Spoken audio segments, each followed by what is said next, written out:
हरे कृष्णा, राधे राधे। आपका स्वागत है आपके अपने चैनल राधा कृष्ण लीला में। आज हम आपको सुनाएंगे कार्तिक मास महात्म्य कथा अध्याय 2।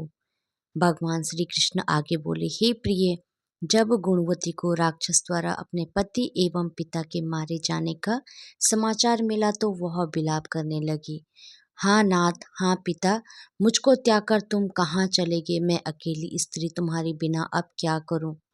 अब मेरी भोजन वस्त्र आदि की व्यवस्था कौन करेगा? घर में प्रेम पूर्वक मेरा पालन पोषण कौन करेगा?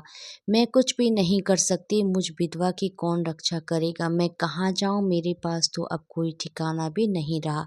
इस भगवान प्रकार श्री विलाप कृष्ण करती कहते हुई हैं, हे गुणवती देवर्षि चक्कर नारद, खाकर आज आपने धरती पर उत्तम गिर प्रश्न पड़ी किया है। और तुलसी को जल बेहोश हो देने गई। के बहुत महत्वपूर्ण देर नियम बाद जब होते हैं, उसे उन होश नियमों का आया तो वो पालन पहले करते ही हुए की भांति ही तुलसी को करुण जल विलाप देना करते हुए चाहिए। शोक यदि सागर कोई में डूब व्यक्ति गई। इन नियमों का कुछ पालन समय के नहीं करता है पश्चात तो जब वह उसे संभलती महापाप तो लगता उसे है ध्यान आया और कि देवी पिता और पति लक्ष्मी की उसके मृत्यु के घर का बाद त्याग करके मुझे चली उनकी जाती है। क्रिया करनी हे चाहिए देवर्षि नारद, जिससे आज मैं उनकी गति हो आपसे सके, 3 इसलिए स्त्रियों के उसने विषय में अपने घर का बताना सारा चाहता हूँ सामान जिन्हें बेच तुलसी दिया को जल नहीं और उसे चढ़ाना प्राप्त चाहिए। धन से इन उसने स्त्रियों अपने को पिता तुलसी को एवं जल पति देने का का कोई श्राद्ध शुभ आदि फल कर्म प्राप्त नहीं किया। होता है, उल्टा उनके द्वारा तत्पश्चात वह उसी तुलसी नगर को में जल रहते हुए चढ़ाने पर उन्हें 8 पहर महापाप ही भगवान लगता विष्णु है। की भक्ति करने लगी। तुलसी उसने को जल चढ़ाने मृत्यु के के नियम उपरांत बताने से तक पूर्व नियम ही पूर्वक देवर्षि सभी नारद, मैं एकादशियों आपको का व्रत और सुषमा कार्तिक की महीने में प्राचीन उपवास कथा एवं सुनाता व्रत हूँ, किए। जिसे आप ध्यान हे से प्रिय, सुनिए। जो भी एकादशी और स्त्री इस कार्तिक प्राचीन व्रत मुझे कथा का बहुत ही श्रवण प्रिय करती है, है। उसे इनसे तुलसी भक्ति को भुक्ति 100 और वर्षों तक पुत्र जल देने तथा का पुण्य संपत्ति प्राप्त प्राप्त होता है। इस होती है। कथा को जो भी कार्तिक ध्यान मास से में जब सुनता है तुला और राशि उसका पर सूर्य प्रचार आता है करता है, तब ब्रह्म उसके मुहूर्त में दुखों का उठकर नाश स्नान होता है और करने व उसकी व्रत दरिद्रता दूर व होती है। उपवास करने वाले देवर्षि नारद मनुष्य कहते मुझे हैं, हे बहुत ही प्रभु, प्रिय आपके होते मुख हैं, से इस क्योंकि कथा का यदि श्रवण उन्होंने करना पाप भी बड़े किए हो तो सौभाग्य भी की स्नान बात है। और व्रत के कृपया आप प्रभाव से मुझसे उन्हें वह मोक्ष कथा। प्राप्त हो जाता है।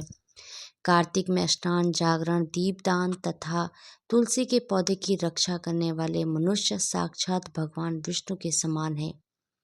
कार्तिक मास में मंदिर में झाड़ू लगाने वाले, स्वास्तिक बनाने वाले तथा भगवान विष्णु की पूजा करने वाले मनुष्य जन्म मरण के चक्कर से छुटकारा पा जाते हैं।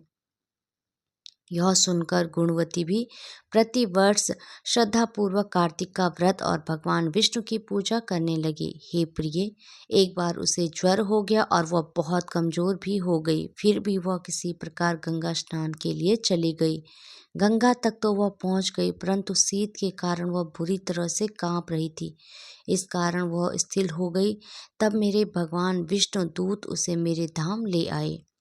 तत्पश्चात ब्रह्मा आदि देवताओं की प्रार्थना पर जब मैंने कृष्ण का अवतार लिया तो मेरे गण भी मेरे साथ इस पृथ्वी पर आए, जो इस समय यादव हैं। तुम्हारे पिता पूर्व जन्म में देव शर्मा थे तो इस समय सत्राजीत हैं। पूर्व जन्म में चंद्र शर्मा जो तुम्हारा पति था वह डाकू है, और हे देवी, तू ही वह गुणवती है। कार्तिक व्रत के प्रभाव के कारण ही तू मेरी अर्धांगिनी हुई है।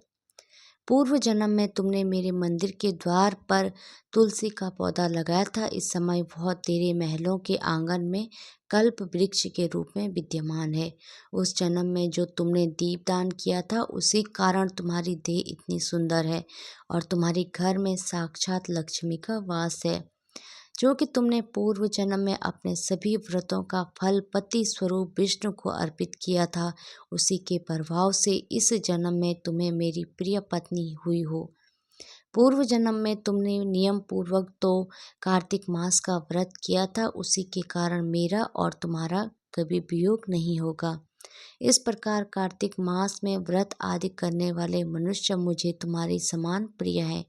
दूसरे जप तप यज्ञ दान आदि करने से प्राप्त फल कार्तिक मास में किए गए व्रत के फल से बहुत थोड़ा होते हैं, अर्थात कार्तिक मास के व्रतों का 16वां भाग भी नहीं होता है।